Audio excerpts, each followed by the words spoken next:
From iconic one-liners being infused via ingenious pickup, to clunky conclusions being polished via some Tom Cruise tinkering. Sometimes it only takes one small switch to erase what could have potentially been a movie-killing problem. Gareth here from WhatCulture.com, and here are 10 movies that were saved by one genius tweak. Number 10, not sticking the landing forces a new scene, Legally Blonde. The difference between a good slice of big screen fun and an instant classic of a feature can often come down to how a movie draws to a close. And in the case of eventual smash hit 2001 comedy Legally Blonde, a test screening for the flick seemed to suggest that the initially proposed ending for the film's leading light, Elle Woods, simply wasn't enough to satisfy those who had been taken in her compelling journey to becoming a successful lawyer.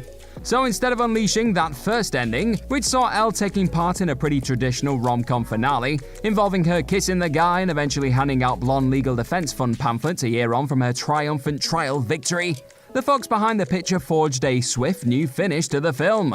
Roping in Reese Witherspoon and dumping her in a blonde wig for a quick reshoot in London, due to the star filming the importance of being earnest at the time and cutting her hair off, the satisfying graduation conclusion was brought into being, with fans reacting much better to the visual of Elle getting a cap and gown at Harvard than simply getting the guy and riding off into the sunset. Number 9, Frank Darabont wanted to cut test audiences' favorite scene, the Shawshank Redemption. There was once a time when what many class as their favorite moment in the legendary Shawshank Redemption actually didn't make it into the feature's final cut. I know, crazy stuff. This was down to the fact that Frank Darabont didn't feel there was any real need to include the ending scene that saw Red and Andy meet up on a beach, with this reuniting already being hinted at during the director's preferred ending, which faded to black after the former hopped on a bus to Zihuatanejo as he made his way to the latter's location. But after being convinced by producer Liz Glotzer to keep in the final scene that saw the pair reunite on the sand, the fact that test audiences claimed this was their favorite moment of the entire classic feature soon led to the director having no choice but to keep in what he once claimed was a commercial sappy conclusion. And while this brief scene didn't change much about the already stellar 142 minutes that preceded it, it's hard to imagine feeling quite the same warmth in your belly without this touching final beat of closure. Number 8, George Lucas irons out a confusing ending after the film hits theaters. The Empire Strikes Back. Long before his penchant for tweaking and adjusting his darlings became something of a stick to beat the iconic director with, George Lucas decided that something just wasn't quite working with his second Star Wars epic. The only problem was the fact that he discovered this issue after The Empire Strikes Back had already been released. However, with Episode 5 still not being released in 35mm to a wider audience for another 3 weeks, Lucas saw an opening to rejig a rather confusing sequence late on.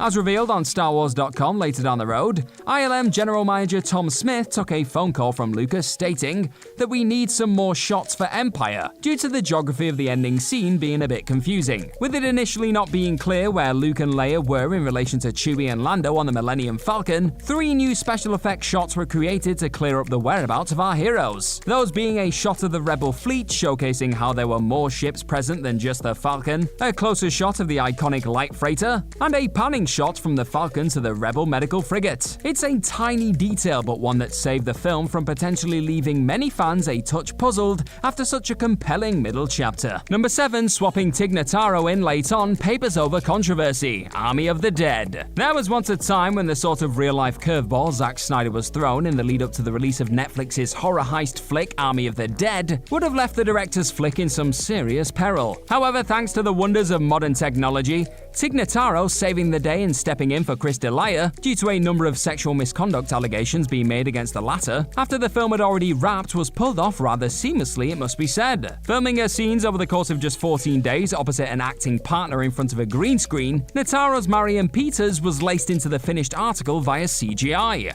But in Netflix putting their money where their mouth is, in their attempts to keep the film from being weighed down by D'Elia's real-life controversy, Army of the Dead was rewarded with arguably its most memorable character, in the form of Notaro's deadpan pilot thanks to some brilliant late-in-the-day digital tinkering. Number 6, the leading trio's old-age makeup didn't quite land at first, the Deathly Hallows Part 2. Returning to those once dodgy endings now, there was a time when the touching conclusion to Harry Potter's 8-film arc was largely overshadowed by some pretty terrible special effects. Deathly Hallows Part 2 director David Yates decided pretty early on that he didn't want to swap the actors fans had grown up with for a set of older thespians for the film's emotional epilogue. Yet after the first attempt to age up the likes of Daniel Radcliffe and co. via makeup, the director would confess to EW that we ended up with a scene that for all sorts of reasons, not just the makeup, just didn't work. Thankfully, the studio allowed Yates to have another stab at the vital send-off, and a solution of simple makeup, which may be enhanced slightly with special effects, was enough to save Harry Potter from a rather lackluster farewell. Number 5, Jyn and Andor don't get their happy ending. Rogue One, a Star Wars story. While it was fairly safe to assume that next to none of the newly introduced feature players involved in a film set just before the events of the original Star Wars trilogy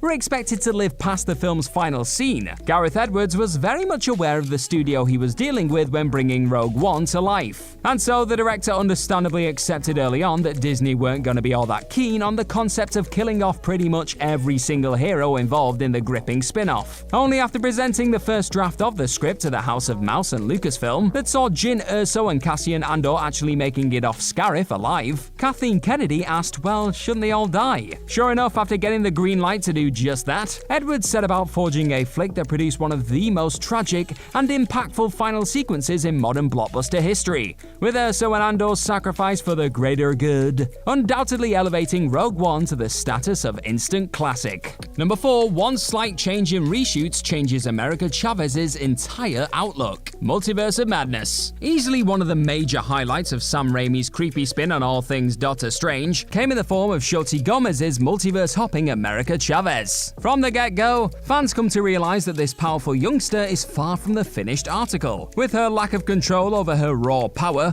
likely stemming from an understandable amount of trust issues brought on by a rather tragic past. However, one of the major events that play into America's aforementioned struggles wasn't actually a part of the originally shot Strange sequel flick. As the actor herself revealed to Slash Film, the first version of the movie's opening involved Defender Strange trying to save Chavez before his death ultimately led to the youngster's heart being broken from his sacrifice. After reshooting the sequence though, the scene was shifted to have Strange instead betray the multiverse traveler as he attempted to seize control of her powers. As Gomez herself would note, the tweet gave her a lot more to work with, whilst also offering a completely different perspective on her and her trust issues. So had Strange not got things off to a questionable start in the way he did post-reshoots, there could have possibly been an alternate universe where America wasn't quite the layered highlight she ultimately went on to become. Number 3, the Russo brothers force RDJ back into the suit one more time, Avengers Endgame. With Joe and Anthony Russo trying to figure out how exactly to go about delivering the final ever lines uttered by Robert Downey Jr.'s immortal Tony Stark in Endgame, the director double act found themselves faced with a number of alternative versions of Iron Man's final moments, after allowing RDJ to improvise for a spell. But after seemingly landing on a sequence that would see Tony say nothing at all as he decimated Thanos' forces with one last snap, the Russo brothers were unexpectedly stopped in their tracks by editor Jeff Ford, as the figure who worked on the first Iron Man offered them an iteration of the scene that brilliantly had Stark declare and "I am Iron Man" in response to the Mad Titan's "I am inevitable" boast. Without skipping a damn beat, the directors phoned Downey and told him he'd have to say goodbye to the character one more time, as the duo infused what many class as the emotional climax of the entire Infinity Saga into their Endgame epic in one short but sweet RDJ pickup. Number 2, Dan Trachtenberg is convinced to add more dog. Prey. Director Dan Trachtenberg wasn't aware of just how important a loyal dog by the name of Sari, aka Coco in real life, would eventually be to the overall success of his alien hunting thrill ride by the name of Prey upon piecing together his movie. After initially deciding that Amber Midthunder's Naru's trusty sidekick would only have a rather small role in the overall hunting spree, a test screening with friends and family members soon resulted in one simple demand from his nearest and dearest. The film needed more dog, damn it! And despite pushing back against this request early on, claiming we are using every usable frame of this dog, the team were eventually left with no choice but to find a way to lace more Sari into the soon-to-be critically acclaimed Hulu flick. And with Sari being viewed by many as perhaps the MVP of this predator-reviving romp, alongside the aforementioned mesmerizing Midthunder, it's clear Trachtenberg made the right call in giving this pooch a bigger share of the spotlight. Number 1, Tom Cruise polishes the ending music, Mission Impossible Rogue Nation. Back when Tom Cruise was on the verge of finishing off what was then his latest chunk of Mission Impossible goodness in 2015, by the name of Rogue Nation, the studio decided to drop the film into some test screenings to see how the incoming Ethan Hunt mission would perform. As director Christopher McQuarrie would eventually reveal to Mission Impossible podcast Like the Future, reviews, however, audience members were quick to note how the film felt like it had 5 endings. But instead of cutting out some of the business at the end, Cruise drew everyone's attention to the closing stages of the film's music. In the star's words, every scene with the temp score, it's da-da, and it feels like the movie's over. So sensing the opportunity for a simple fix instead of erasing any of the glorious action seen throughout the team's capture of the chilling Solomon Lane, Cruise suggested instead to just write a 20-minute piece that plays through the entire last 2 reels like it's one sequence. Sure enough, upon replacing the frequent da-das with the new theme, the test score shot up and all the notes went away. Is there anything this man cannot do? Probably not.